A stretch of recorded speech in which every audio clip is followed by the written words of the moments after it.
Hi everybody.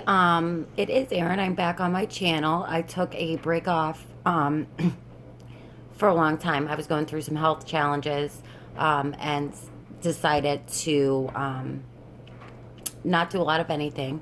But I'm doing a lot better now, and I wanted to get back on my channel and talk about borderline personality disorder. Um, and I decided to upload this to my borderline personality disorder blog because I feel like borderlines um, are very susceptible to this type of a narcissist. The narcissist that I'm talking about, and I did notes just because I mean, there's so many things that I just want to tell people. The narcissist that I'm talking about is Chris Watts. I'm sure everybody's familiar with the tragedy of Shannann Watts and her two children and her unborn child. I've been following it religiously. I just feel such a connection to her, and I just feel bad. Um, so, when I first saw the case, for some reason, I saw her father crying in court, and I've never been so, and I don't want to say attracted, but I've never been so interested or felt so connected to a case. Um, and the thing that I see, I mean, I just watch everything on this case, to be honest with you.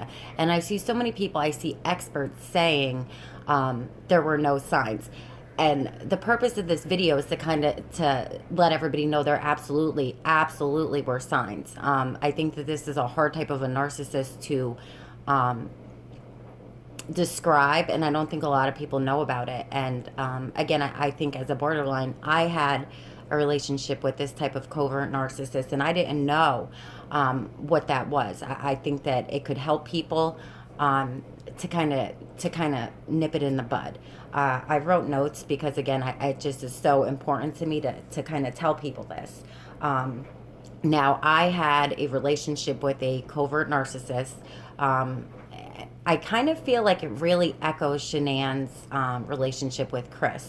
And a couple warning signs I wanted to give people. The first thing is with borderline personality disorder, you're generally not going to fall in love with a sociopath. We're too smart for that. I've never met somebody with BPD that didn't have above average intelligence. You're not going to fall in love with an overt narcissist because of their need for supply, and you're idealizing and devaluing. That'll never work. The people that you do meet that are quote unquote normal, a lot of times, you do push them away. Uh, but you still need love with BPD, just like everybody needs and deserves love. So everybody kind of searches for that. And I just wanted to talk about kind of warning signs. Now, the first phase that I wanted to say is I felt difficult and not lovable because of my BPD, because of some Lyme disease and things like that. So the first thing when you're dating that you want to look out for, and I see Shannann had lupus. I don't know if she had borderline personality disorder. I'm not saying that.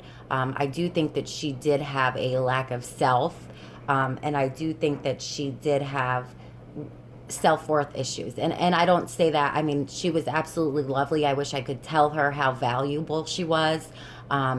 And I'm not saying she was mentally ill, but you could see this in some of her videos and things. So that's the number one sign. If you're in a relationship and you don't feel lovable, you feel difficult, and you feel like, somebody that would love you, you really don't deserve it. So you need to hold on to that. That's the number one sign. Getting into a relationship. And I just want everybody with BPD to know that that's not true, that you are lovable. You are not, I mean, people can call you difficult, but you're a human being with a lot of emotions. And that's the main thing. So that will kind of set you up for a borderline personality disorder. I remember that when I first went on the date with my covert narcissist, I really didn't have a good time. I didn't have a bad time, but I really didn't have a good time. I didn't have a connection with him. And I even remember right after we went out, he put on Facebook, "Thank you, Erin, for the best weekend ever." And I was almost like confused. I'm like, really? Because it really wasn't great. And I remember my sister I being out to eat with my sister, and I said, I'm not going to go out with BJ. His name was BJ. I'm not going to go out with him. I'm breaking up with him. And she kind of giggled to me and said, Erin, you can't. You'll break that man's heart. And I see that a lot when I look at Shannann's videos, that she said that she really wasn't into him in the beginning. But he had her on such a pedestal. And it's kind of, that's another sign you want to look out for. If you're really not into somebody in the beginning, now, don't get me wrong, people can grow on you. But if you see somebody that you're really not into in the beginning, but they put you kind of on a pedestal, and it's kind of confusing because you really don't know why. And I'm not talking about when you go out with somebody and you really just fall in love, because I believe in love at first sight. I'm not talking about that experience. I'm talking about like, it was okay. And their interpretation of an okay date was off the charts. It kind of confuses you, and that's another sign. Their perception. If you had just an okay date and they're putting you up here, that's not normal. The second thing is their helpfulness, and I know that when I first got with my ex, Shannann also, to go back to Shannann, she said that she had fell asleep on his lap for 4 hours and he didn't move because he had to go pee. I remember that when I got with, my covert narcissist, I was sick, physically and emotionally, and I went from having an immaculate house to it was bad. That's embarrassing, but it was. And I remember that he went out of his way for me to leave him a note every day. He worked night shift, and he would clean my house up and down. He would do all kinds of errands. He'd be going through my bills, organizing, paying them. And I was like, that's so weird. So anybody that you know that's overly helpful. Now, not to say that men shouldn't be helpful or that that's a bad thing, but if you come across this, you'll know it. It's like helpfulness to a degree that's unusual. That's very unusual.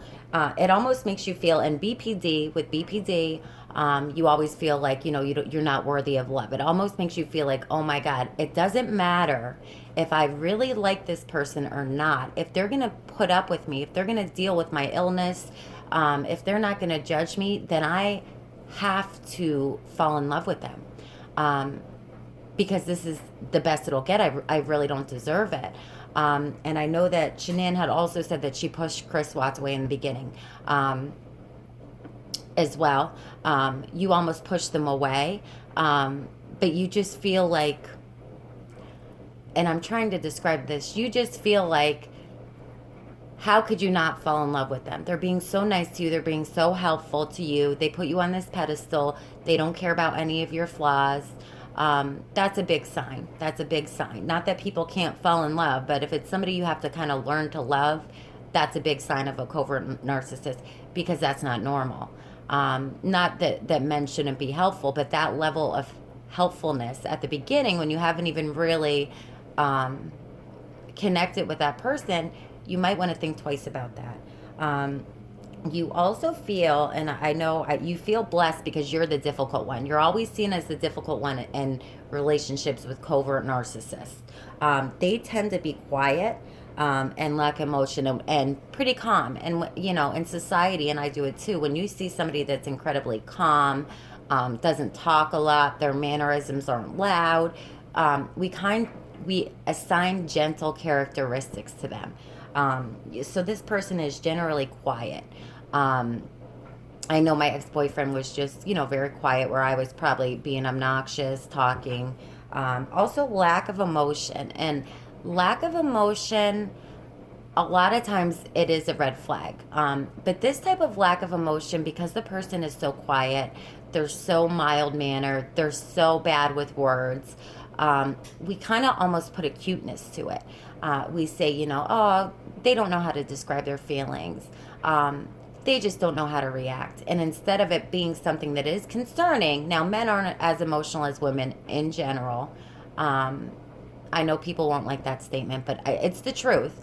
But if you see somebody that has, a man that has such a lack of emotion that it's shocking, even for a man, that's something you want to pay attention to. It. If you begin saying, oh, he's just like that, he's very quiet, he doesn't, know how to use words, things that should bring out emotion in him.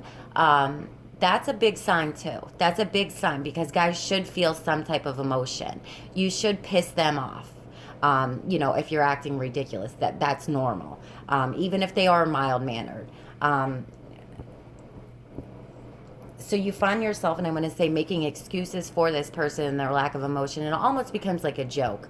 I mean, I used to joke with my ex, and he would say, I don't know how to say things, or, I look at it differently, and things like that. And it almost becomes like, again, so accepted by everybody because it appears so innocent. This person doesn't know how to use their feelings. This person doesn't know how to speak their feelings. But it's not innocent. And again, I don't mean, men may not be able to verbalize things, but I'm talking, you'll know it when you see it, when you experience it. The other thing that I want to say is covert narcissists tend to be very hard workers and very dependable. They're the people that are going to work overtime. They're the people that are going to shake the boss's hand and say, "How are you today, sir?" They are very rigid in their thinking. They're very left brain oriented, and they're excellent workers. Not to say that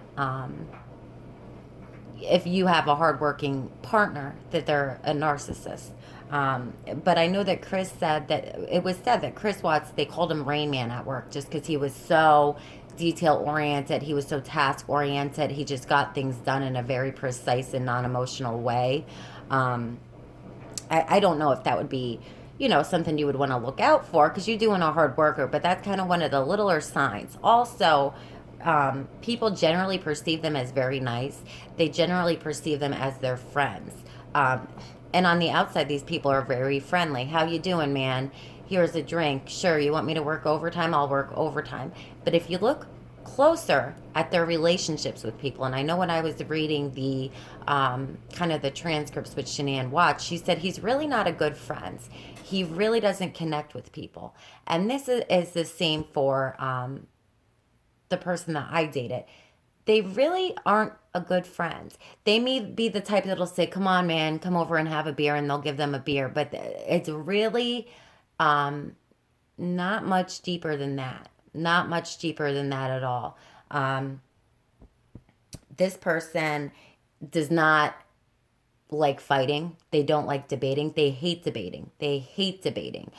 They never start a fight with you. And I know that Shannann had said in her text messages that this is out of left field, that they've never had an issue like this. And I remember with my ex as well, there would be times that I would do things that I would know, not in the moment, but I would look back and say, whether it was BPD related or not, I would look back and say, I wouldn't blame him for being annoyed at me for that. But he never would be. And it kind of was like, So if you notice that there's never a complaint about anything you do, that's not normal. That's not normal. That's something you might want to look out for as well. The other thing that I want to talk about now, this is the great narcissistic discard phase. And this is when the narcissist drops you completely. And this is devastating. This is surprising. And this is probably the most dangerous period. To look out for. When I say instantly, most people that I know that have gotten divorced or that are in the process of getting divorced, it's been talked about for years.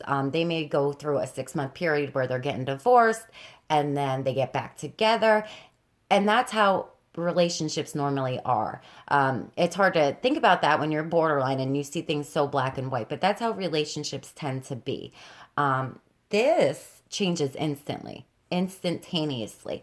I know that in Shannann's text, she had said that, her and Chris were getting along good. They're going to have a baby. Everything was perfect. They were so in love. And she went to North Carolina and boom.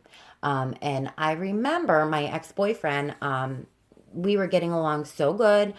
He had come on vacation with us. He said he wanted to have a child with me. And it was boom. When I say boom, it was the next week. And she had mentioned as well that, 5.5 weeks, 8 years it was like the 8 years never happened of their relationship because his feelings just completely went away. Completely.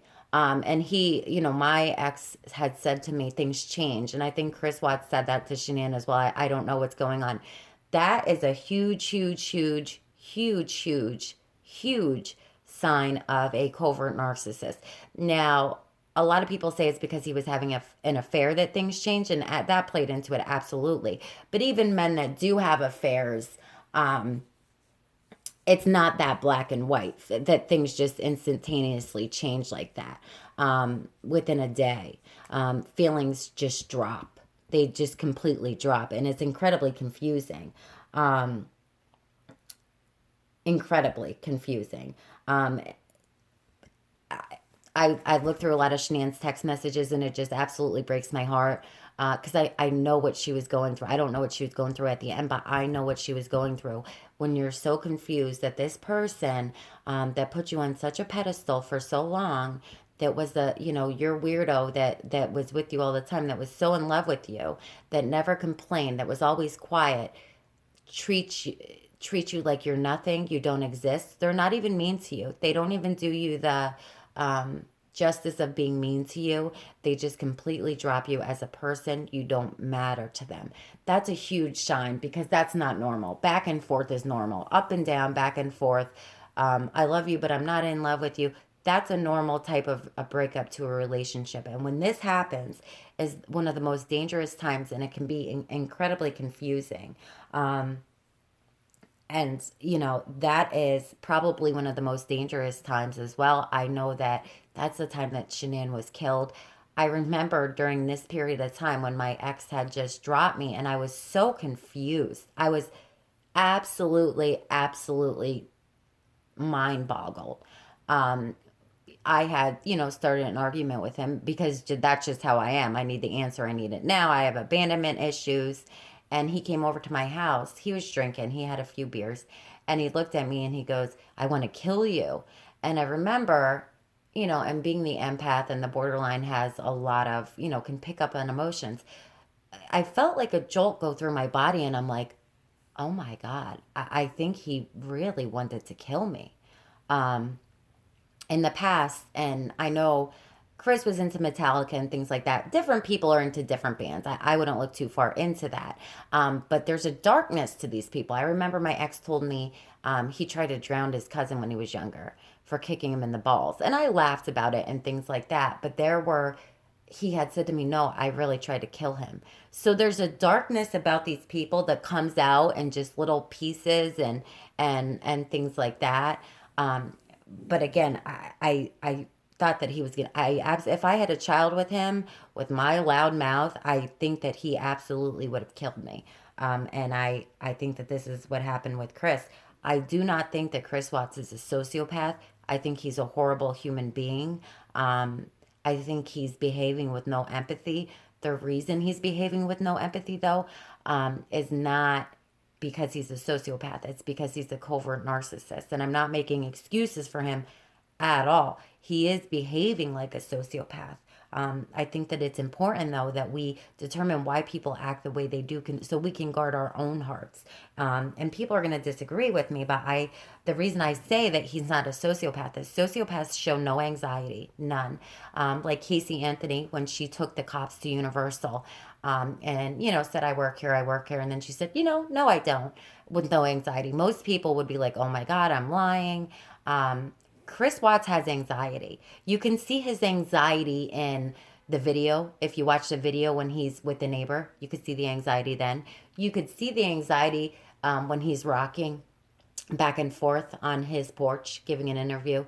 You could see the anxiety in the interrogation room. He has anxiety. He lacks empathy, but he definitely has anxiety. And that's one of the differences in covert narcissism, that I think is important. Also,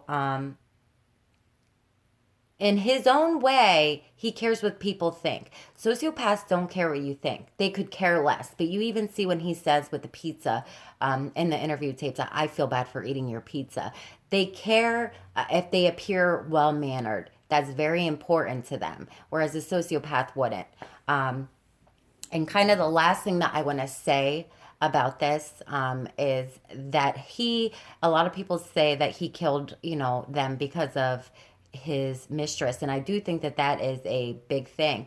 But I don't think it was necessarily the mistress. My ex gave me the gift of telling me a lot of things about the way he thinks. He would say, I know this is messed up, but I think about it like this. And it was a gift. I think that he was always narcissistic. He was miserable in his marriage. He was heavier. He felt like a pushover.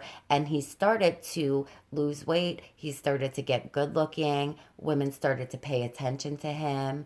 The things that didn't bother him before or that he let go that bothered him, he felt like he no longer had to deal with that. He was a completely different person. He was a completely new person.